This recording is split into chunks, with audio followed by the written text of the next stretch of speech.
You know, that last video I did of Mark Zuckerberg training jiu-jitsu with Lex Friedman, I just thought about it. I think Mark probably put in a microchip in his brain called Cyberlink. Have you guys ever seen that movie Upgrade? I really recommend you guys watching that. I think it's on Netflix right now. But great movie, and I think that's what Mark Zuckerberg did. I think he's put in a chip in the back of his brain, kind of like did the Matrix style, where he's like, I can do jujitsu. Jujitsu? I know jujitsu. I'm going to do that in the review of Keanu Reeves doing jujitsu. I should totally do that.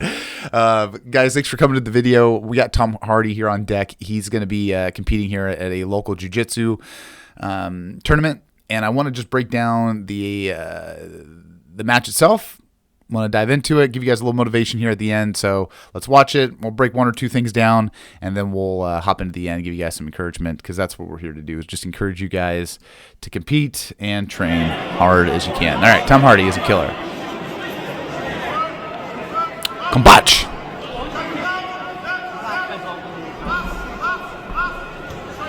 Great stance. Guy pulls guard. Tom Hardy stands up, trying to get a combat stance going on. A little pressure on top from Tom Hardy. Oh, he's good.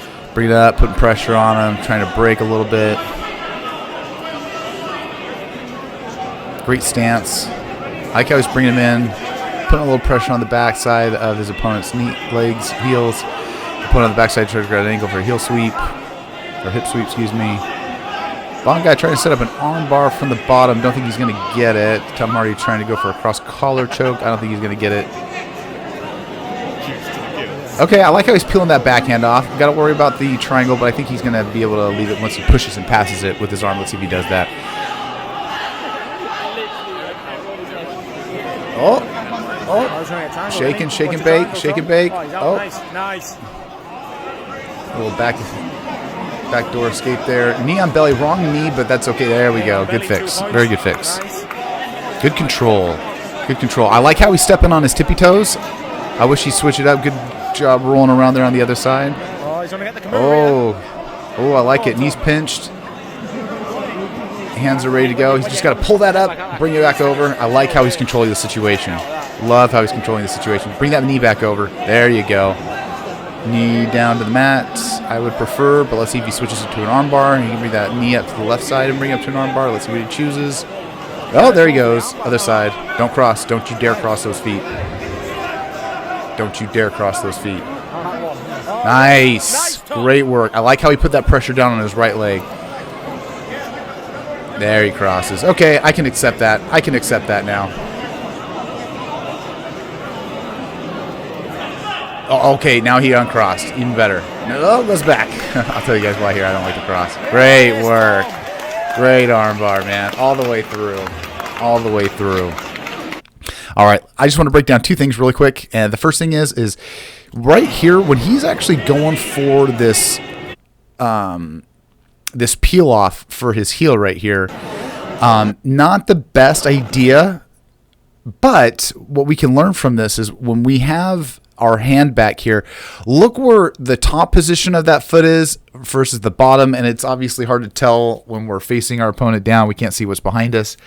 But if we feel what's going on, if we just lift that foot up or push that foot down, which he's going to do, and which he does, what I wish he would have done is once he peels that off, he goes to the wrong side, in my opinion. See, okay, no, I guess he does go to the right. He goes to the right side. But once that hand gets peeled off and that leg comes through, we need to turn that hand from going to the back to turning around, and it's almost like doing double unders under the legs and smashing, pushing down, and using that shoulder to cross and pass into side control.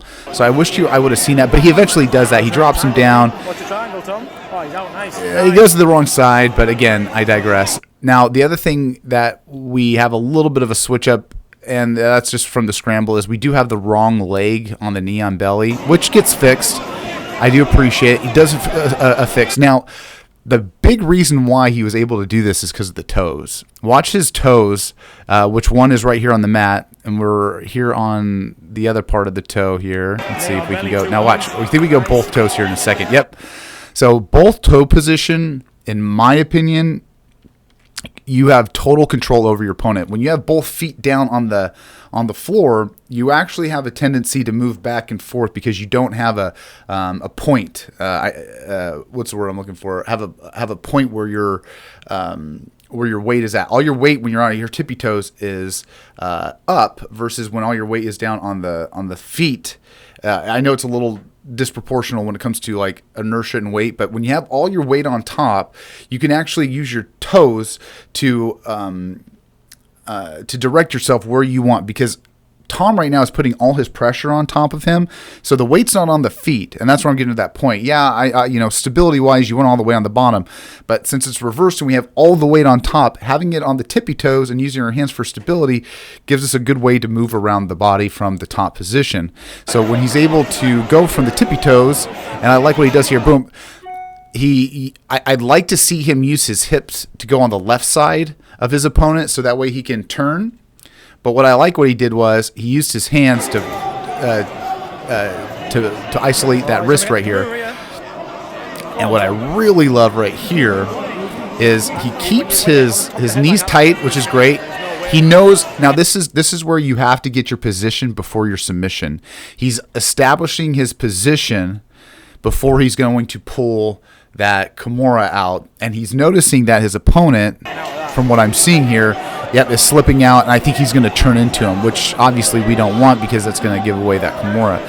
So he goes to the back door, and he's going to bring up his left knee to the side, which I really like. There, boom, and he brings that left leg. Now, what I like in the beginning is he doesn't cross his feet in the beginning. He actually peels that arm off, and when we cross, and you'll see here in a second, when we cross our legs in the beginning, it opens up. So when we cross our legs like that, right, our knees open up where our knees open up pretty much. And so you'll see right here, he pushes it off. I wonder if I could zoom. Can I zoom in here? Can I zoom? No, I can't. Okay. Oh, yes. Nice top.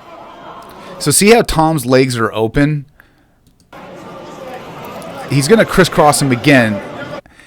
And it gives us the same thing, right? If you guys notice that when they're off, look at where his knees position is. And when he crosses them, it's the same. That's why we always want our knees to be locked in tight to the knee or to the elbow of our opponent. Because not only does it keep it locked in, but when you pinch your knee, it brings... Well, I challenge you this.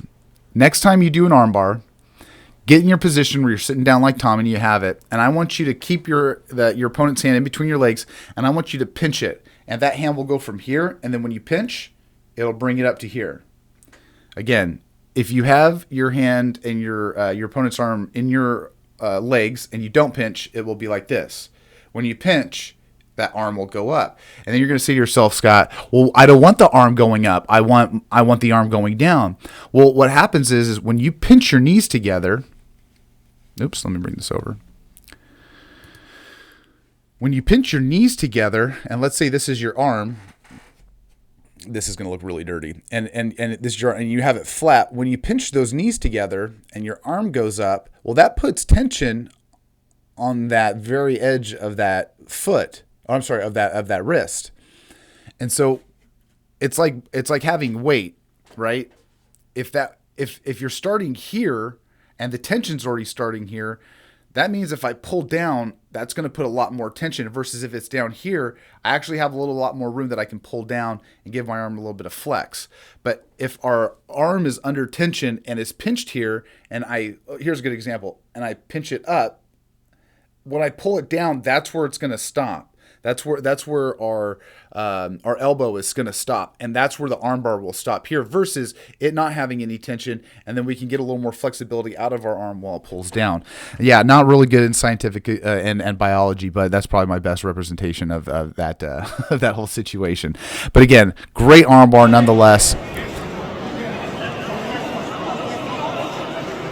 He keeps it, holds it, and again, I like how he keeps his right leg heavy on top side of his head and gets the armbar. Very great.